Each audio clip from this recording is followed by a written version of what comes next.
Hi hello నమస్తే welcome to social court TV. నేను మీ యాంకర్ పప్పు. ఈరోజు మనతో స్పెషల్ గెస్ట్ ఉన్నారండి. ఆ గెస్ట్ ఎవరు కాదు, criminal court senior advocate Vijayalakshmi గారు మనతోనే ఉన్నారు. కొన్ని న్యాయపరమైన చట్టపరమైన సందేహాలు మేడం గారిని అడిగి తెలుసుకోవడానికి ప్రయత్నిద్దాం. నమస్తే మేడం. నమస్తే అమ్మా. ఆయన చూస్తే కనుక ఇప్పుడు న్యూ ఇయర్ వస్తుంది, హడాహోడి జనాలలో ఏదో సాధించినట్టు, ఏదో స్వతంత్రం వచ్చినట్టు బిల్డప్లు ఇవన్నీ చేస్తుంటారు. దీని ద్వారా డ్రంక్ అండ్ డ్రైవ్ కూడా చాలా అవుతుంటుంది ఆ నైట్ పూట. ఇలాంటి వాళ్ళ మీద చర్యలు ఎలా ఉంటాయి మేడం చట్టం నుంచి వెళ్ళి? పట్టుకుంటారమ్మా. చర్యలు చాలా కఠినంగానే ఉంటాయి.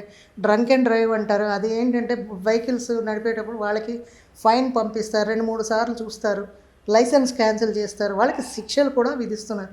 అయినా వాళ్ళు తగ్గించకపోతే ఎంతకని పట్టుకుంటారు పోలీసు వాళ్ళు. వాళ్ళు మనుషులే.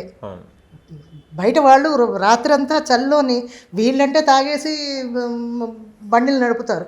వాళ్ళకి డ్యూటీలో ఉన్నప్పుడు తాగే రైట్స్ లేవు కదా. వాడైతే పాపం తినకు బయట నిలబడాలి, ఎందుకంటే తల అమ్ముకున్నాడు, చెయ్యాలి. అది చేస్తే కానీ వాళ్ళకి ఇంట్లో పిల్లలకి ఫుడ్ వెళ్ళదు. ఎంతలాగా ఉన్నా, దొమ్మిలైనా చలి అయినా మంటలున్నా పోలీసు వాడు అక్కడ ఉండాలి. మళ్ళీ వాళ్ళనే తిడతాం మనం కదా. కేసులు ఉండవు అని అనడానికి లేదు, ఉంటాయి. కాకపోతే మీ లిమిట్స్లో మీరు ఉండండి, తాగండి, కాదని ఎవ్వరూ అనలేదు. లిమిట్స్ మెయింటైన్ చేయండి, బయటవాడికి ఇబ్బంది కలిగించకండి. న్యూ ఇయర్ అని చెప్పేసి విచ్చలవిడిగా యూత్ మరీ బాగా తయారవుతుంది. పబ్బులు కానీ బహిరంగంగా కూడా ఏంటంటే ఈ ఫామ్ హౌస్లు అవి ఉంటున్నాయి కదా, అవి కూడా ఆల్రెడీ బుక్స్ అయిపోయి ఉంటాయి. ఆల్రెడీ బుక్ అయిపోతాయి. ఏదో జరగరాంది జరిగింది అని అంటే అప్పుడు పేపర్స్లోకి వస్తాయి. మీ వెనకాతల మిమ్మల్ని కనిపెట్టుకుని పేరెంట్స్ ఒకళ్ళు ఉంటారు అన్నది మీరు గుర్తుపెట్టుకోవాలి. వాళ్ళు చిన్నప్పటి నుంచి మిమ్మల్ని ఎన్నో కష్టాలు పడి పెంచుతారు. ఏదో మీకు ఆవేశంలో ఫ్రెండ్షిప్లో వెళ్ళి అక్కడ జరగరాంది ఏదైనా జరిగితే వీళ్ళకి మాత్రం చాలా లాస్. పేరెంట్స్ వీళ్ళేమనుకుంటారో, ఏముంది చచ్చిపోతావు, నువ్వొక్కడు చచ్చిపోతావు. కానీ చిన్నప్పటి నుంచి చిన్న దగ్గర నుంచి చూసుకొని వాళ్ళు ఇంతవరకు నిన్ను పెంచి వాళ్ళు తినకుండా వాళ్ళ కష్టం ఆవిడ చూస్తారు.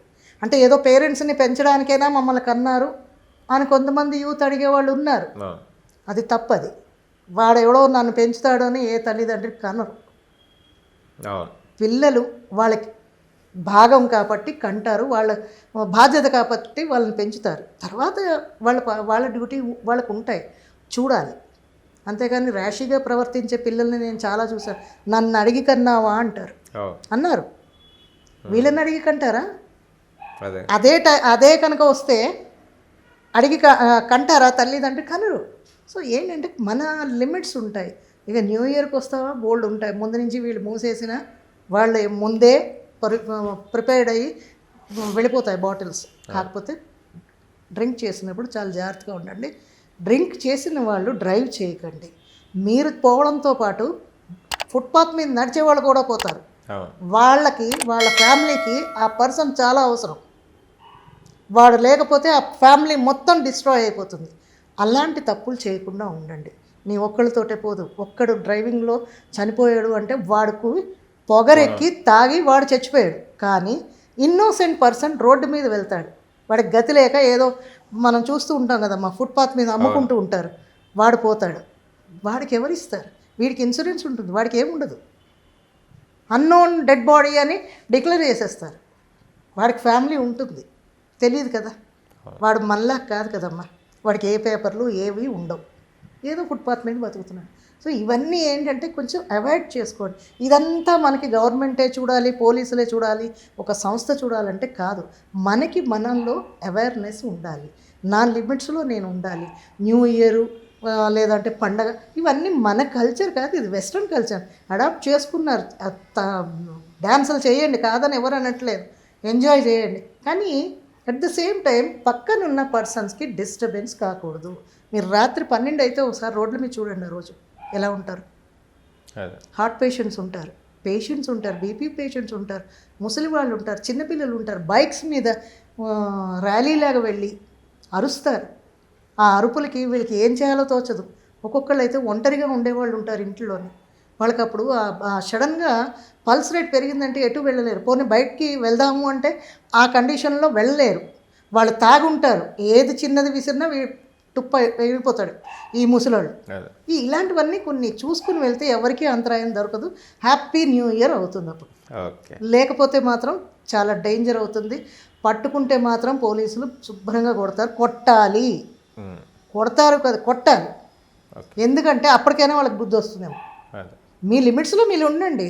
మీకు స్వతంత్రం వచ్చింది, నాకు న్యూ ఇయర్ వచ్చింది అంటే మీ ఇళ్ళల్లో మీరు చేసుకోవాలి. అంతేగాని రోడ్ల మీద పబ్లిక్ ప్లేసుల్లో చేసేంత స్వేచ్ఛ ఎవరికీ లేదు, అదే ఉండకూడదు కూడా. అని చూస్తే మేడం ఇంకొక డీజే అని సౌండ్స్ 12 తర్వాత కూడా చేస్తుంటారు. ఇలాంటి డిస్టర్బెన్స్ ఉన్న కాలనీ వాళ్ళు కూడా కంప్లైంట్ చేయొచ్చు. చేయొచ్చు. నేనే చాలాసార్లు చేశాను, ఓకే చాలాసార్లు. పోలీసు వాళ్ళు వెంటనే స్పందిస్తారు. అలాంటిది ఏదైనా ఉంది అంటే 100 ఉంది కదా, లేదా మీ నియరెస్ట్ పోలీస్ స్టేషన్ నెంబర్ పెట్టుకోండి. వాళ్ళకి ఫోన్ చేసి ఇలాగ డిస్టర్బెన్స్గా ఉంది మాకు, ఆ డీజే పెడుతున్నాడు అని అనగానే విత్ ఇన్ సెకండ్స్లో అది బంద్ అయిపోతుంది. ఓకే వాళ్ళు వస్తారు పెట్రోలింగ్కి, కంపల్సరీ బంద్ చేస్తారు. ఓకే. ఆ 31st నైట్లో క్లబ్లలో కూడా డ్రగ్స్ అనేది ఇవి కూడా కొంచెం నడుస్తుంటుంది. అలాంటి టైంలో దొరికినప్పుడు వాళ్ళ మీద కేసులు ఉంటాయా మేడం? ఉంటాయి, భయంకరమైన కేసులు ఉంటాయి. డ్రగ్ తీసుకున్న వాడి మీద ఉంటుంది, డ్రగ్ అమ్మేవాడి మీద ఎలాగా ఉంటుంది. వీడు తీసుకుంటేనే కదా వాడు అమ్మాడు, వీడిని అంటే వీళ్ళు తీసుకుంటున్నారు కదా అని వీళ్ళని తీసుకెళ్ళి లోపలేస్తారు.